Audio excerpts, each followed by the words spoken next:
오늘부터는 신약 성경의 야고보서를 연속해서 설교하면서 하나님의 음성을 듣기 원합니다. 오늘 본문이 있다시피 야고보서는 예수님의 동생 야고보가 기록한 책입니다.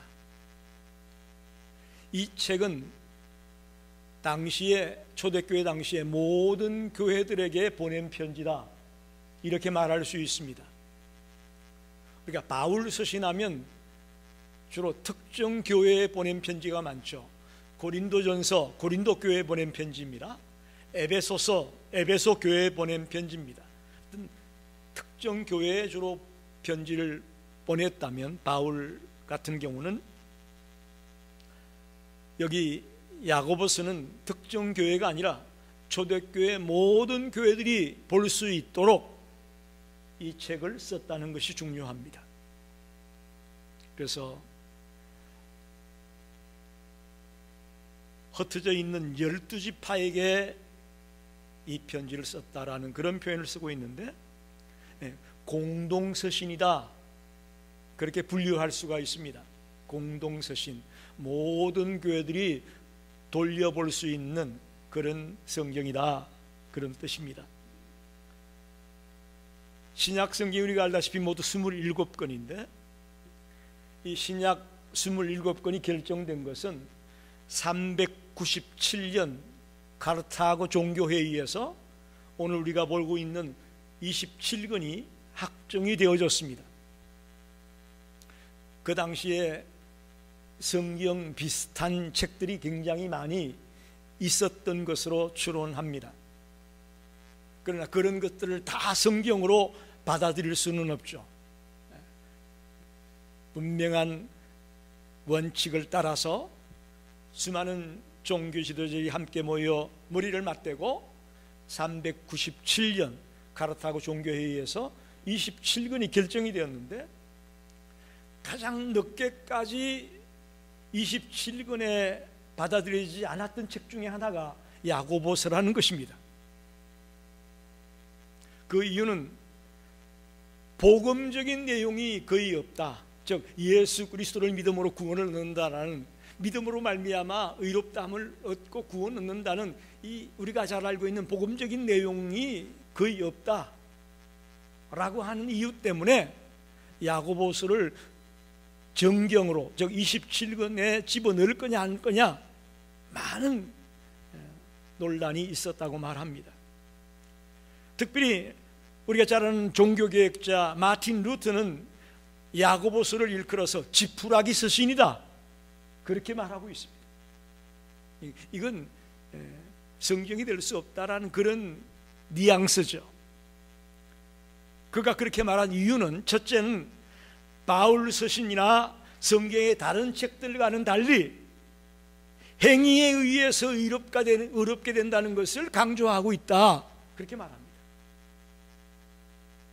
다른 책들은 믿음으로 말미암아 의롭다함을 얻는다고 말하고 있는데 야고보서는 꼭 행위에 의해서 의롭다함을 얻는 것 같이 말하고 있다. 여러분, 그러나 보십시오. 여러분이 잘 아는 마태복음 7장 21절 우리 같이 한번 읽어봅시다. 시작.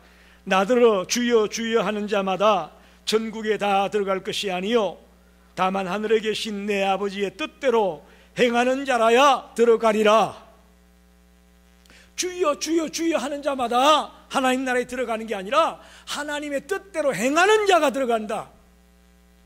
예수님의 가르침입니다. 야고보서에서 이야기하고 있는 내용이 예수님의 가르침과 어긋남이 없다는 거예요.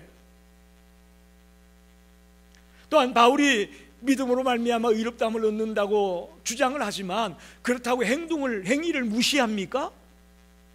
절대 그렇지 않아요. 단지 강조점을 거기에 둔 것이지 믿음으로 사는 사람에게 따라오는 건 삶이 따라오는 거잖아요. 할렐루야. 오늘 기독교가 또 오늘 교회들이 지탄의 대상이 되는 이유가 뭡니까? 머리로는, 입술로는 잘 믿는 것 같은데 행동이 없잖아요. 행동이 따라오지 않잖아요. 그게 지탄의 대상이 되는 거고 그게 욕을 먹는 이유 중에 하나죠. 절대 바울도 행위를 무시해서 믿음으로 말미암아 의롭다함을 얻는다고 말한 건 아닙니다. 믿음 뒤에는 반드시 그 믿음에 걸맞는 삶이 따라와야 됩니다. 할렐루야. 저와 여러분이 믿음에 걸맞는 그런 삶이 따라오기를 원합니다. 두 번째 이유는 그리스도의 탁월성을 말하고 있지 않다. 성경에서 가장 핵심이 되는 예수님을 높이고 예수님에 대한 얘기를 많이 해야 되는데 그게 좀 부족하다. 그런 것이 지푸라기 서신이라고 표현하는 이유 중에 하나였다, 이렇게 봅니다. 그러나 여러분, 야고보서를 자세히 읽어보면 주님, 그리스도라는 표현이 상당히 많이 나옵니다. 1장 1절, 2장 1절, 5장 7절, 8절, 10절, 14절, 15절 등 여러 곳에서 그리스도, 주님이라는 단어를 사용하고 있습니다. 즉 충분히 그리스도를 가르치고 있다고 봅니다. 그리 볼 때에 왜 마틴 루터가 이렇게까지 얘기했을까? 지금 마틴 루터는 종교개혁자 아닙니까? 종교개혁자로서 자기가 주장하는 것이 이신칭입니다. 믿음으로 말미암아 의롭다함을 얻는다. 이신칭의 교리를 그가 강조하고 앞에 내세우다 보니까 조금 편견을 가지고 이 야고보서를 보지 않았을까, 이렇게 저는 해석이 됩니다. 그런데 여러분, 오늘날에 와서 우리 크리스찬들에게 가장 중요한 성경 중에 하나가 야고보서라고 저는 봅니다. 우리가 믿음이 있다고 하지만 거기에 따르는 삶이나 행동이 부족하기 때문에 이런 어려움을 겪게 되고 이런 사단을 만나게 되고 있는데, 이 시점에서 볼 때에 야고보서만큼 중요한 성경도 없다라고 보고 싶습니다. 그렇다고 해서 제가 마틴 루터보다 더 낫다 이런 얘기는 아니에요. 마틴 루터의 시대는 그랬을지 모르겠지만 오늘 이 시대의 관점에서 볼 때는 야고보서가 매우 중요한 책이다 라는 걸 강조하고 싶은 거죠. 오늘 현대인들이 가장 주목해서 읽어야 될 성경이 야고보서라고 저는 봅니다. 그래서 이 야고보서를 통해서 우리의 신앙이 더 성숙해지고 한 단계 더 나아가게 되기를 간절히 부탁합니다. 여러분, 성경을 한 권 한 권 우리가 배워가고 깨달아갈 때마다 성장해 나가는 저와 여러분이 되기를 바랍니다. 저도 성장하고 이 말씀을 통해서, 여러분도 이 말씀을 통해 성장하기를 간절히 부탁합니다. 야고보가 이 글을 쓸 당시에는 초대교회에 엄청난 박해와 핍박이 있었을 때입니다. 특별히 스데반 집사가 돌에 맞아 순교하는 일이 있었죠.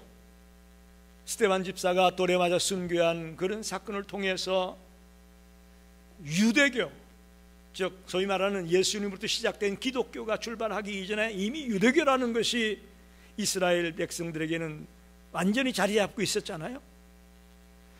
그 유대교의 대대적인 박해를 받았습니다. 초대교회 성도들은. 좀 이상하죠, 여러분 생각에는? 다시 말하면 그 당시에는 기독교가 이단과 같은 것이었어요. 유대교가 모든 사람들이 믿는 종교였는데 예수님으로부터 기독교라는 것이 태동이 되어졌는데 그들이 볼 땐 이단인 거예요, 기독교가. 그래서 예수 믿는 사람을 잡아 죽이고 핍박하고 괴롭히고 못 살게 구는 거예요. 그래서 스데반의 순교 이후에 유대인들이 엄청나게 기독교인들을 박해했습니다. 그래서 로마 제국의 각 지역으로 유대인 그리스도인들이, 유대인이다가 예수를 믿게 된 자들이 흩어지게 되죠. 사방으로 흩어지게 됩니다. 또 이미 흩어져 살고 있던 유대인들 중에서 이방 땅에서 복음을 듣고 바울 같은 사람을 통해서 복음을 듣고 예수 믿게 되는 자들도 있었는데 그들도 마찬가지입니다. 그곳에서 엄청난 박해와 핍박들을 받고 있음을 보게 됩니다. 이런 초대교회 성도들의 삶의 정황을 볼 때에 예수를 믿는 것 때문에 엄청난 시험과 환난과 박해가 있었음을 감지해 볼 수 있습니다. 자, 이럴 때 어떻게 살아갈 거냐? 그걸 지금 야고보가 말하는 겁니다. 엄청난 박해와 시험과 핍박들이 있는 이때에 우리가 어떻게 살 거냐? 당연히 그 당시의 성도들에게 매우 중요하고 매우 필요한 말이라고 저는 보죠. 이건 바꿔서 말하면 오늘날 우리들이 사는 시대는 어떻습니까? 편안합니까? 오늘날도 우리의 삶 속에는 여전히 환난과 핍박과 박해와 갖가지 시험과 시련이 있다고 봅니다. 이때 우리는 그리스도인으로서 어떻게 살아갈 거냐? 그 해답을 야고보서에 주고 있다, 이렇게 보고 있습니다. 오늘 설교 제목이 시험에서 승리하는 길, 시험에서 승리하는 길. 또 여기서 말하는 이 시험이라는 것이 뭔지 우리가 분명히 알고 지나가야 됩니다. 시험이 뭐냐? 2절 3절을 보게 되면 내 형제들아 너희가 여러 가지 시험을 당하거든 온전히 기쁘게 여기라. 이는 너희의 믿음의 시련이 인내를 만들어내는 줄 너희가 알미라. 여기 2절에 시험이라는 말이 나오고 3절에 시련이라는 말이 나와 있는데, 영어 성경을 보게 되면 가장 원어에 가깝게 번역됐다고 하는 NIV 성경에 보게 되니까 시험이라는 말을 트라이얼 이런 말로 표현했고요, 3절에는 시련이라는 말을 테스팅이라는 말로, 테스트라는 말로 번역을 하고 있습니다. 소위 말하면 temptation, 유혹하는 그런 시험이 아니고 테스트하는 시험을 의미하고 있다라고 봐야 됩니다. 여러분, 여기 시련을 당할 때 기뻐하라 그러는데 누가 유혹해 오는데 그걸 기뻐한다는 게 말이 됩니까? 네? 죄에 빠지게 하고 고의로 넘어지게 하기 위해서 유혹해 오는데 그걸 기뻐한다, 그 표현은 좀 어감이 맞지 않죠. 그런 의미에서 볼 때도 이 시험 당할 때 기뻐하라는 이 말의 이 시험은 우리를 영적으로 성장시키고 성숙하게 하기 위한 테스트의 시험을 말하고 있다라고 보는 것이 옳습니다. 헬라어 원어 성경을 보게 되면 페이라스모스라는 말을 쓰고 있습니다. 페이라스모스, 이것도 시험하다, 증명하다, 그런 뜻이에요. 그러니까 원어에도 그렇고 영어 성경에도 그렇고 여기서 말하는 시험은 테스트라는 말이 더 어울린다라고 해석을 하시면 좋습니다. 더 쉽게 말하면 학교에서 선생님이 중간고사 시험 보잖아요. 학기말 시험 보잖아요. 그 테스트 통과해야 그 다음 단계 넘어가는 거죠. 그 시험입니다. 주님께서 우리를 교육하고 훈련시키고 연단시키는 시련을 주는 것도, 한련을 주는 것도 우리가 이 시련을 통해 영적으로 성장하게 하기 위해서 주시는 것입니다. 그래서 본문에 나와 있는 시험은 테스트다, 템프테이션이 아니고 우리를 유혹하는데 기뻐하라, 그건 말이 안 되잖아요. 테스트, 시련을 당할 때, 시험을 당할 때 온전히 기쁘게 여겨라. 이걸 잘 견뎌내고 이겨내면 내가 영적으로 성장해 나간다, 그러니까 그렇게 기뻐할 수 있다 라고 말할 수 있는 거죠. 근데 솔직히 쉽지는 않아요. 여러분, 시험 당하거나 시련 당하는데 기쁨이 나오나요? 한번 물어봅시다. 기뻐해요, 여러분? 좀 우리 감정적으로 느껴볼 때는 좀 말이 안 맞는 것 같아요. 시험 당하고 시련 당하는데 기뻐한다, 좋아한다, 이게 말이 안 되죠. 그런데 깊이 들어가 보면 이 시험을 통해 인내하며 잘 이겨내면 우리가 더 한 단계 영적으로 성숙해 나가게 되는 것이니까 기뻐할 수 있다는 거죠. 그런 의미에서 기뻐하는 거예요. 예를 들면 하나님이 아브라함을 향해서 그가 100세에 얻은 독자 이삭을 바치라고 말하죠. 그때 하나님이 아브라함을 시험하셨다 그렇게 말합니다. 할렐루야. 하나님이 아브라함을 시험했다. 똑같은 말이에요. 또 시바 여왕이 솔로몬을 찾아와 가지고 솔로몬의 지혜를 시험했다. 여기도 똑같은 말을 쓰고 있습니다. 시험했다. 아브라함이 그 하나님의 시험을 힘들고 어려웠지만 이겨내고 돌파하면서 더 한 단계 성숙한 믿음의 사람으로 서게 되는 것을 보게 되고, 또 정말 솔로몬이 지혜가 있는 거냐 시험을 하러 왔던 시바 여왕은 그 시험을 통해 솔로몬의 지혜가 하나님이 주신 지혜구나라는 것을 깨닫게 되고 놀라움을 금치 못했다고 되어져 있습니다. 이렇게 시험이라는 것은 우리를 더 성숙하게 만들고 성장하게 하는 요소가 되기에 기뻐할 수 있다는 겁니다. 사도행전 14장 22절 봅시다. 제자들의 마음을 굳게 하여 이 믿음에 머물러 있으라 근하고, 또 우리가 하나님 나라에 들어가려면 많은 환난을 겪어야 할 것이라. 할렐루야. 우리가 하나님의 자녀가 되고 하나님의 나라에 들어가기 위해서는 많은 환난을 겪어야 될 것이다. 여러분, 예수 믿고 나면 만사형통하고 복받고 신나게 살 거다라고 성경은 말하지 않습니다. 우리 생각이죠. 우리 생각에는 예수 믿고 나면 그냥 복받고 신나게 재미있게 살다 갈 거야 라고 생각하는데, 성경은 한 군데도 그렇게 말한 적은 없습니다. 내가 잘못 생각한 거예요.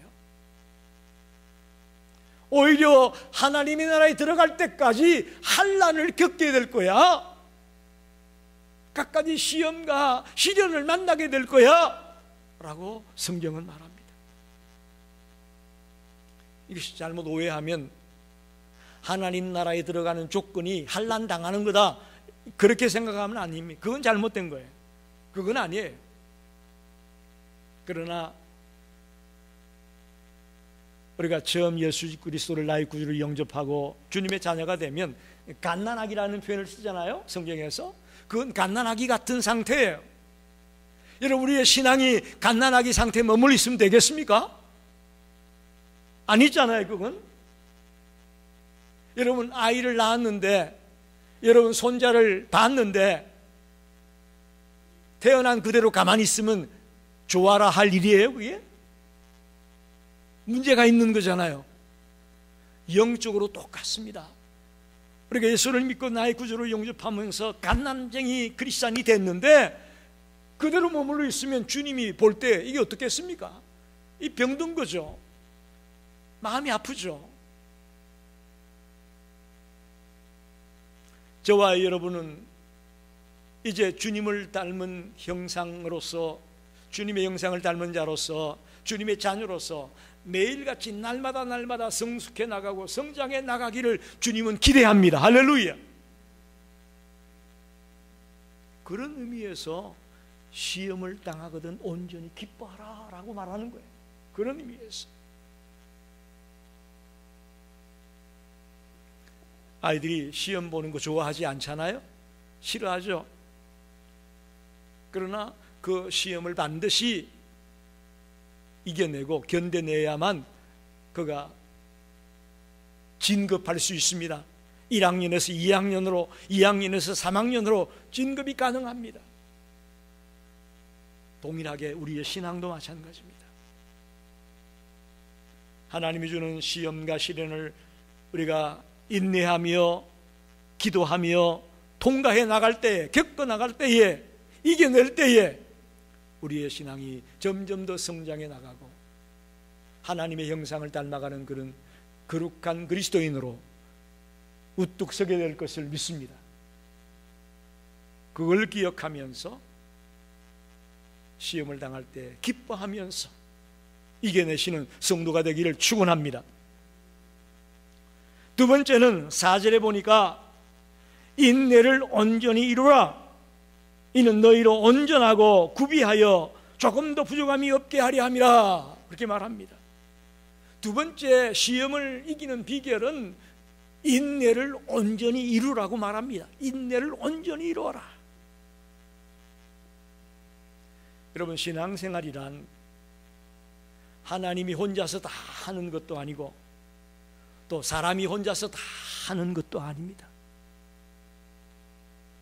하나님의 인도를 따라 우리가 하나님의 자녀로서의 책임을 다하고 또 우리가 해야 될 부분을 최선을 다해 감당해 나갈 때에 그때 신앙생활이라는 것이 형성되어 나가는 것이고 주님 보시기에 바르게 달려가게 되는 겁니다. 근데 가끔 보면 하나님의 주권만을 너무 강조해가지고 자기는 아무것도 안 하고 하나님이 다 알아서 해주기만을 기다리는 자들이 있습니다. 또 반대로 자기가 너무 앞장을 서가지고 하나님은 가만히 놔두고 자기가 뭐든지 콩 나오라 팥 나오라 자기 혼자 다 하려고 하는 그런 신앙의 스타일이 있습니다. 여러분, 밸런스를 잘 맞추셔야 됩니다. 하나님의 주권도 인정하고 또 인간으로서 나에게 주어진 책임도 있다는 것을 알고 이 밸런스를 잘 맞추어 나갈 때 우리의 신앙생활이 건강한 신앙생활이 될 것을 믿습니다. 그래서 성경은 하나님의 주권에 대한 인간의 책임 있는 응답을 통해서 우리의 신앙이 성장해 나갈 수 있다. 할렐루야. 그렇게 말하고 있습니다. 우리 인간으로서 감당해야 될 그 책임, 그것에 최선을 다해 나갈 때에 우리가 영적으로 성장해 나가고 또 주님이 원하는 성숙한 믿음의 사람이 될 수 있음을 분명히 밝히고 있습니다. 특별히 우리의 신앙생활 가운데서 성령님의 역할이 매우 중요합니다. 하나님의 영이 우리 속에 임재해서 성령님의 도움을 받는 것이 매우 중요합니다. 우리가 예수 그리스도를 나의 구주로 영접할 때 우리 속에 누가 들어오신다고 했습니까? 성령님이 들어오신다고 했지 않습니까? 그래서 우리는 내 몸이 거룩한 전이다. 왜? 성령님이 거하고 계시니까. 거룩한 전이다. 성령님이 그냥 들어와 있는 게 아니에요. 우리가 신앙생활 해 나가면서 힘들고 어려운 일을 만날 때마다 성령님께서 함께 도와주고 위로해주고 힘이 되어주고 권능이 되어주고 할렐루야. 왜 그 성령님을 모시기만 있고 사용을 안 합니까? 내 힘으로 뭘 다 해보려고 하지 마시고 내 속에 들어가 있는 성령님의 도움을 구하셔야 되죠. 인내도 내 힘으로 인내가 안 되잖아요. 성령님 이거 이겨낼 수 있게 도와주세요. 이거 인내할 수 있게 도와주세요. 순간순간마다 우리는 성령님의 도움을 구해야 됩니다. 그럴 때 우리의 신앙생활이 은혜롭게 달려갈 수 있는 거죠. 오늘 본문에 보니까 인내를 통해서 우리가 세 가지를 이룰 수 있다고 말합니다. 첫째는 온전하고 너희로 온전하고 그랬어요. 온전하고 온전하다는 말은 성숙을 말합니다. 인내를 통해서 성숙해진다 그런 말이에요. 구비하다. 하나님 앞에 드려지기에 흠이 없는 그런 합당한 제물로 구비된다 그런 말이에요. 마지막으로 조금 더 부족함이 없게 하려 함이라. 하나님의 표준에 도달할 수 있는 그런 인격체로 조금 더 부족함이 없는 인격체로 서게 된다. 뭘 통해서? 인내를 통해서. 우리가 인내의 삶을 통해서 성숙해지고 하나님 앞에 드리기 흠이 없는 그런 합당한 제물로 구비가 되어지고 하나님의 표준에 도달할 수 있는 그런 인격체의 모습으로 우리가 설 수 있다라고 가르치고 있습니다. 그래서 하나님은 우리가 인내할 수 있는 훈련을 많이 시킵니다. 참을 수 있는 훈련을 많이 시킵니다. 여러분, 그동안 하나님이 줬던 시련 가운데 여러 가지 참으라고 줬는데 어떻게 잘 이겨내셨나요? 참지 못하고 그냥 부부싸움에도 그냥 자주 하고, 직장에서도 그냥 트러블 메이커로 그냥 싹 그냥 해버리고.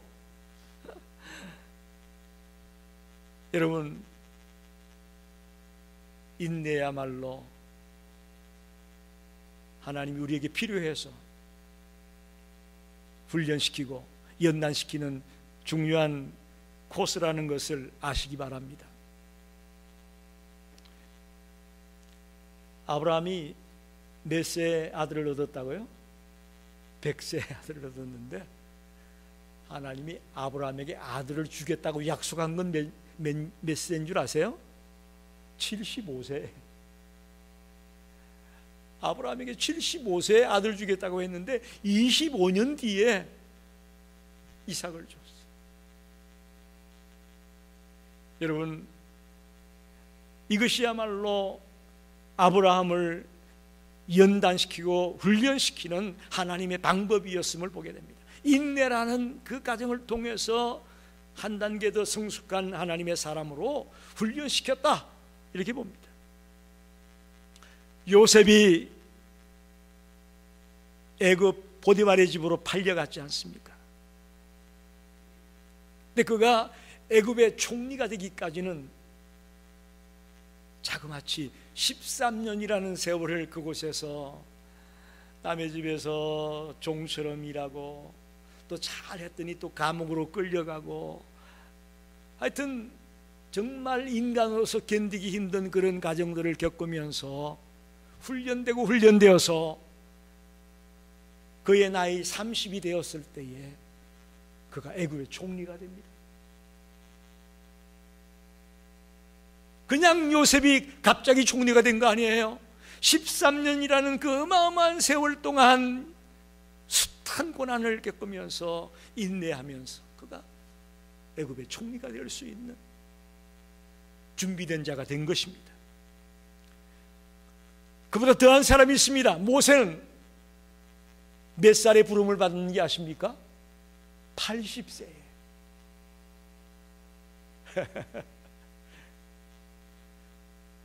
저희 교회 80세 넘은 분, 이 두 분 말고 우리는 지금 다 아직 희망이 있어요. 모세는 80세에 부름을 받아가지고 40년 동안 쓰임을 받는데, 여러분, 40년 동안 하나님이 모세를, 이스라엘 백성을 출애굽시키는 지도자로 세우기 위해서 자그마치 80년 동안을 인내하게 만들고 연단하게 만들고 훈련하게 만들었다는 사실을 기억하십시오. 기억하십시오. 우리의 구세주 예수 그리스도도 마찬가지입니다. 그의 생애는 33년으로 알고 있는데 하나님의 아들로서의 그의 공생의 사역은 3년이고 30년은 목수 아버지 요셉의 아들로 그야말로 수많은 인내와 연단과 훈련의 과정을 예수님도 겪었다고 볼 수 있습니다. 물론 아브라함이나 요셉이나 모세가 겪었던 것과는 다른 차원이지만, 그러나 그는 30년 동안은 드러나지 않고 인내하며 시련을 견뎌내며 준비되었다는 사실을 발견할 수가 있습니다. 아무쪼록 시험에서 승리하는 길이 두 번째가 뭐냐? 인내를 온전히 이루라. 할렐루야. 저와 여러분이 오늘부터 더 인내합시다. 지금까지 잘 참아오셨는데 여러분의 가정이 화목하고 여러분이 직장에서 빛을 발하고 어디에 가든지 하나님의 살아계심을 증거하는 자가 되기 위해서 나도 인내하고 여러분도 인내하면서 남은 생을 살아가게 되기를 꼭 부탁드립니다. 마지막은 5절 6절을 보게 되면 너희 중에 누구든지 지혜가 부족하거든 모든 사람에게 후히 주시고 꾸짖지 아니하신 하나님께 구하라. 그리하면 주시리라. 오직 믿음으로 구하고 조금 더 의심하지 말라. 의심하는 자는 마치 바람에 밀려 요동하는 바다 물결 같으니, 그렇게 말합니다. 시험에서 승리하는 길 세 번째는 기도하라는 것입니다. 시험이 오고 시련이 올 때에 하나님이 나를 테스트하기 위해서 어려운 일들을 만나게 했을 때에 기도하라. 기도하라. 여러분 그렇게 하고 계시죠? 어려운 일 닥칠 때 기도하잖아요? 만약에 못했다면 이제부터라도 하세요. 이제부터 하시다. 두 가지를 강조합니다. 기도하는데 뭘 강조하고 있냐면 뭘 구할 거냐? 우리가 시련을 만나고 시험을 당할 때 뭘 구할 거냐? 두 번째는 어떻게 구할 거냐? 오늘 두 가지를 우리에게 가르쳐주고 있습니다. 먼저 무엇을 구할 거냐? 여러분 시련이 오고 시험이 오면 뭘 구하게 됩니까? 우리는 하나님 이 시험 싹 사라지게 해주세요. 그렇게 기도하지 않나요? 우리는 그렇게 기도하게 되죠. 그런데 야고보는 그렇게 말하지 않고요, 지혜를 구하라고 합니다. 시험을 만나고 시련을 닥치게 되었을 때에 지혜를 구하라. 지혜를 구하라. 이 지혜라는 말은 지식과 다릅니다. 오늘 현대인들은 지식은 많은데 지혜가 부족하다고 말들 합니다. 지혜란 지식을 잘 활용해서 삶에 적용하는 것을 지혜라고 말합니다. 우리 모든 성도들이 지식도 물론 필요하지만 이미 갖고 있는 그 지식을 지혜롭게 잘 삶에 적용해 나갈 수 있는 그런 지혜로운 자가 되기를 바랍니다. 우리가 지혜를 구해야 됩니다. 하나님 앞에 시험이 오고 시련이 왔을 때에 하나님 어찌할까요? 당황해가지고 그냥 갈팡질팡하지 말고 사람 찾아가지 말고 하나님 앞에 엎드려 하나님의 지혜를 구하라 라고 말씀하는 것입니다. 그래야만 우리가 바른 판단을 내릴 수 있고 또 바른 결정을 할 수가 있습니다. 두 번째는 그럼 지혜를 구할 때 어떻게 구할 거냐? 어떻게 구할 거냐? 믿음으로 조금 더 의심하지 말고 구하라. 할렐루야. 이거 하나님 앞에 기도한다고 되겠어?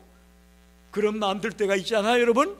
그거 여러분 사탄이 주는 마음이에요. 기도하지 못하게 하고 의심하게 만드는 거 사탄이 가져주는 마음이에요. 하나님은 분명히 기도를 들으십니다. 할렐루야. 분명히 들으십니다. 믿고 조금 더 의심하지 말며 기도하라는 것입니다. 하나님은 좋으신 하나님입니다. 그래서 우리 하나님의 자녀들에게 좋은 것을 주기 원하십니다. 그러길래 시험과 시련을 당할 때에 하나님 앞에 정말 믿음으로 나아가서 하나님 제가 어떻게 해야 되겠습니까? 도와주십시오 라고 매달릴 때에 가장 좋은 응답으로 역사해 주실 것을 믿습니다. 6절로 8절을 다시 한번 읽어보겠습니다. 오직 믿음으로 구하고 조금 더 의심하지 말라. 의심하는 자는 마치 바람에 밀려 요동하는 바다 물결 같으니 이런 사람은 무엇이든지 주께 얻기를 생각하지 말라. 두 마음을 품어 모든 일에 정함이 없는 자로다. 아무리 기도해도 기도해놓고 의심하면 소용없어요. 여러분 의심하면 소용없어요.